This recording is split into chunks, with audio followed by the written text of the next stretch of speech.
Lost Ark, it's about to happen, finally. It's been 84 years. Hi guys and welcome back to Rage Gaming. My name is Olo and I'm obviously very excited today. That's because we are, if everything goes to plan, just days away from a Lost Ark Beta announcement with our date when we're playing within weeks. For those of you who are desperate for beta information like me, I'm just putting it here at the beginning of the video. Here's the official situation. Lost Ark closed beta in the West is still officially slated for summer 2021, aka the period we're in right now. You can sign up for the beta on the website and you can guarantee access to the beta via having a founders pack. Thanks to this tweet from the official Lost Ark team, we know that they want the closed beta out anytime about now. They said, quote, "We are expecting the closed beta in the coming weeks," end quote, and they said that 5 weeks ago on July 1st. Therefore, we can expect the announcement within, say, I don't know, maybe the next 2 weeks if that plan follows through and there's no issues or delays. For the full release of the game, they still plan fall 2021,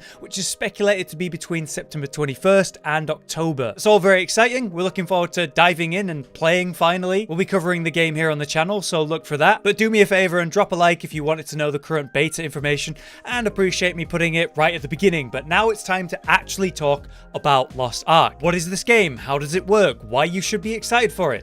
Is it going to be pay to win? All of that good stuff as we wait the final days for the release of this upcoming MMORPG. Essentially, this video serves as a primer for Lost Ark for those who are unaware of the game or those who just want to know more specific details or are already interested. We're going to break down the main aspects of the game. As I said, this is an upcoming MMORPG made by a Korean dev team. It's just now getting a Western release after 3 years since it was playable in Korea, having also been brought to other regions like Russia now. This is a fleshed out, massive world to go and explore and enjoy with endgame content after the leveling process. We're getting the 1.0 version to begin with, while the current Korean version is already deep into its Season 2 content, so we have a lot more to look forward to after the release. Like any MMO, they do take ages to develop, and Lost Ark was no exception. This is not a half-baked, rushed thing. This game took 8 years to develop before it was even playable for Korean players. And it's a social game in which you're playing with and against other players in dungeons, raids,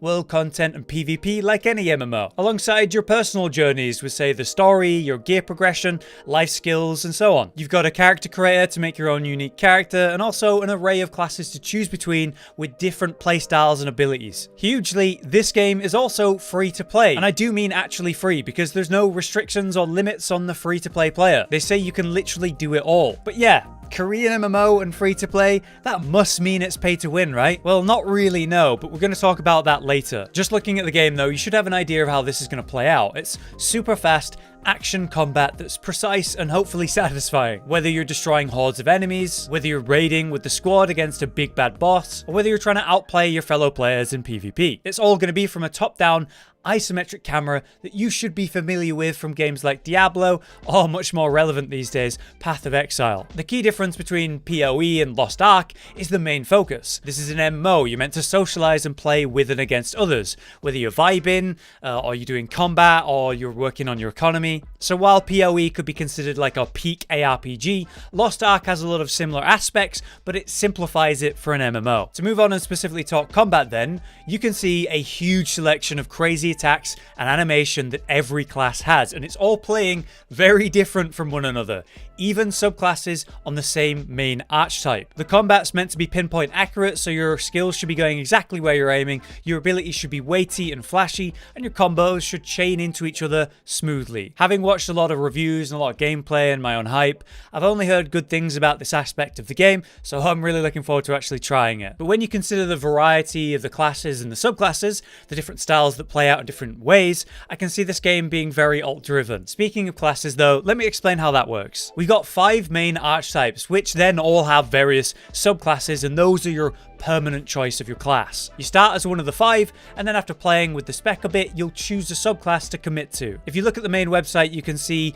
the classes that we're going to have in this 1.0 release and the subclasses of those. There's a general description of the concept of the class, as well as a few videos that showcase their core abilities. It's definitely a lot to take in and might even be worth having a look now while we're waiting for the game anyway and working out who or what you're going to play. Anyway, we're going to have 14 classes at launch to choose between, which is 4 less than the current current Korean version, so there's more coming in the future. There isn't a holy trinity system in this game though, so no dedicated tank or healer or DPS. The classes themselves are generally self-sufficient and versatile, which could be a great thing for a player who wants a little bit of everything and to maximize that, but could be off-putting for someone who, say, loves to only tank in their MMOs. But let's move on now to the PvP side of the game. Lost Ark's PvP is balanced by power syncing across almost all modes, leaving you with the skilled player winning in most situations, as it should be. They support the esports of the game, there's leaderboards and rank modes in seasons, and you progress through that and earn special rewards like you would one in a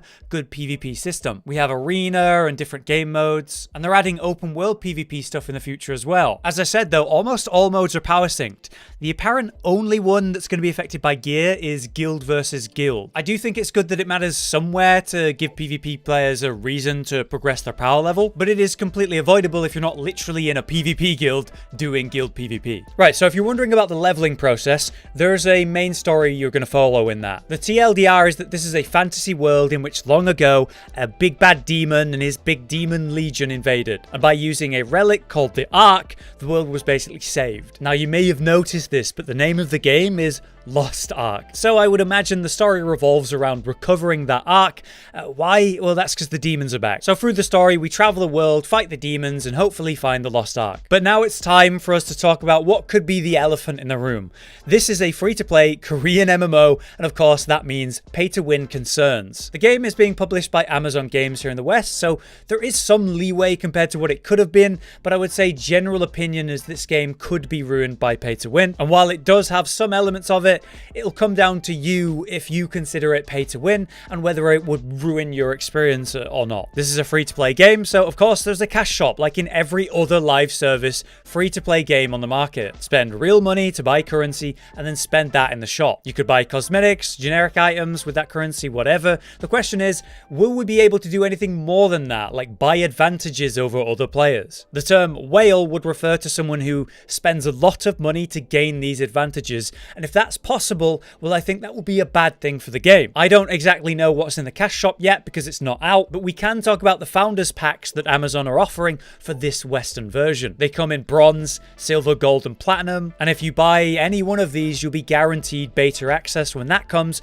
and also a 3-day head start over free-to-play players. And then other generic stuff if you pay more money, like pets, mounts, icons, chests, cash shop currency, and so on. Everything here is standard and unoffensive to me, except for the 3-day head start. Now, do I think 3 days will matter in the long run?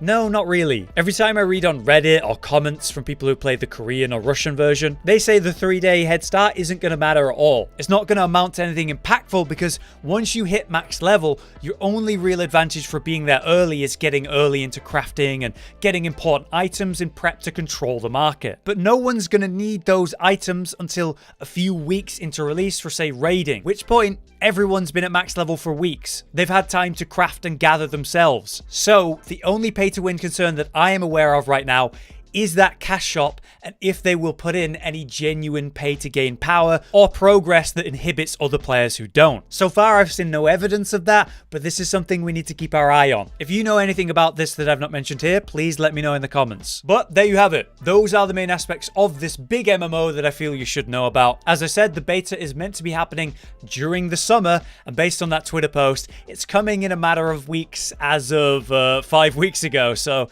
gotta be soon, right? Basically, we should expect the closed beta announcement very soon. But let me know your thoughts on the game, on Lost Ark. Do you think you're going to be playing it? Do you have any clue which class you're even going to play? Hopefully, though, we get some news on the beta very soon, and I can finally try the game. Until next time, though, I've been Hollow, you've been you. Thanks for watching. Josh, Cotton, and Hollow with the videos, dropping the humor like a hammer on your tippy toes, bringing entertainment on a daily arrangement to take our insanity and turn it into entertainment. Yes, I said entertainment twice, to reiterate that it is nice to look into your faces on a mostly daily basis when you let us in your homes to make the whole world a stage.